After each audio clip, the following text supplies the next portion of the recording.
It's the pride of New Hampshire, the man from Manchester, the comic from Concord. We actually have no idea what city you're from, Seth Meyers, but we do know you went to the most important and best university in America, Northwestern. So Northwestern University, and a proud graduate of West High in Manchester. So you came close. Manchester's very good. Yeah. Thank you for coming. I want to start with some New Hampshire trivia. Oh, great. Ready to go? Great. Let's see how well you know your home state. I bet I won't do well, yeah. State fruit? State fruit, snowball. Pumpkin. Pumpkin, okay. State insect? State insect, black fly. Ladybug. Okay. State sport? State sport Easier. Is hockey. Skiing. Okay. Let me ask you. This is not trivia. I'll ask you a serious political question. What, I'm 2 for 3. Okay, go. That's not what actually kind of open. That's right.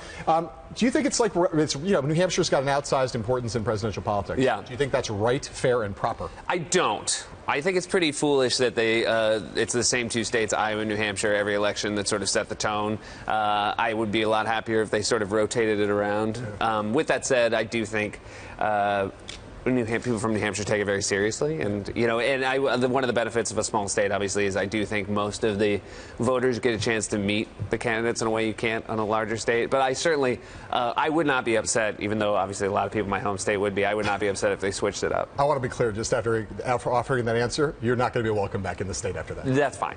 Did you intersect a lot with the primary when you were growing up? Were you there when Muskie cried? I wasn't there, but I graduated high school in '92, and every single candidate that year came through. I actually introduced Jerry Brown on stage because I was in the student council. Because they would all of that somewhere. I don't know. I know I got to wear a plaid shirt instead of a coat and tie because it was Jerry Brown. I saw Clinton speak that year, and everybody came through. Did you work on campaigns? Were you? Oh, and I was too cool. No, I wasn't. No, but I never worked on any campaigns. But it was great when it. That was the nice thing about growing up there is you were very aware of how the politics worked. So we showed you doing a bunch of interviews with presidential candidates. What do you do to get ready for an interview like that? Well, it's funny because you bone up more than you would for someone who has a movie or someone who has a television show. Also because you want find it very important to be intelligent, and you want to project information to the audience because that's the only reason to have candidates on. I will say it's hard, and maybe you guys have learned this as well. If you ask a candidate a question, they will talk the whole time unless you interrupt them. They kind of... you got to do the lean-in thing where you say, Yeah, if you notice, as that clip package went, there was more. I was leaning farther and farther forward. All right, let me run through some of the candidates that you've interviewed. Yeah. Just give us your one-sentence thumbnail on what gotcha. they're like. Right, here we go. John Kasich. John Kasich seems like a very nice man, but, I don't know if the electoral college right now is looking for a reasonable man. Okay. Ted Cruz. Ted Cruz, I found him a very aggressive debater. He was more interesting than most of my guests because he was very willing to go back and forth. I think he's very used to that. You can tell he likes conflict, and that made him an interesting guest. Carly Fiorina. Carly Fiorina was sharp, but maybe a little bit less charismatic than I was expecting. Really? Yeah, but I found her to be very sharp. How so? I just, as a talk show guest, I didn't find it. Expect to be wowed. I'm not wowed, but I feel like when people run for president, they have to have a little bit more sparkle, maybe. Yeah. Okay, and last, Mr. Sparkle, Senator Graham, Lindsey Graham. Lindsey was all sparkle when he was on my show. Nothing's like a 1%. Like when you're pulling at 1%, you kind of come on late night. He was dealing. He had a lot of jokes. He had some loaded up jokes, I think. You can always tell when they pre-planned their off-the-cuff joke. I can't believe you forgot Bernie Sanders, though. How about that? Bernie Sanders, look, he's got a good sense of humor. He was very laid back. It was fun to talk to.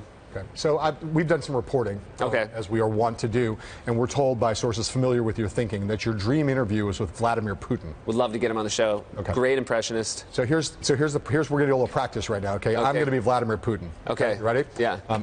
Mr. Seth Meyers, it's very good to meet you. Okay. Before we send you to the labor camp, what would you like to know about me? Well, I should let you know, Vladimir, it's the way the culture of talk shows in our country work is I ask you questions. I feel like you've sort of stolen this away from me.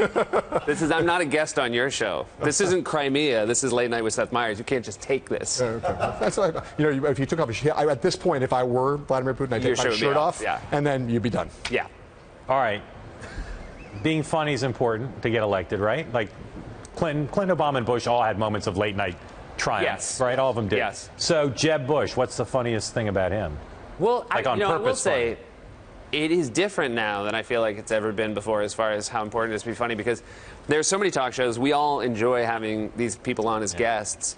There's, in a weird way, the market's a little bit saturated. I feel like for all their best efforts, I don't know if anybody was going to have some late night moments going to elevate them. Hillary on SNL, I think. Hillary on SNL was the best so far. Broke through. Is it? Does it rate when you have them on? Do those shows do well? Yes. I mean, certainly. I mean, I remember, the SNL.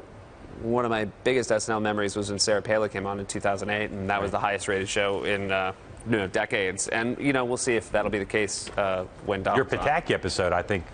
Pataki was very big for us. That would be huge. But he did his rap. I think, yeah.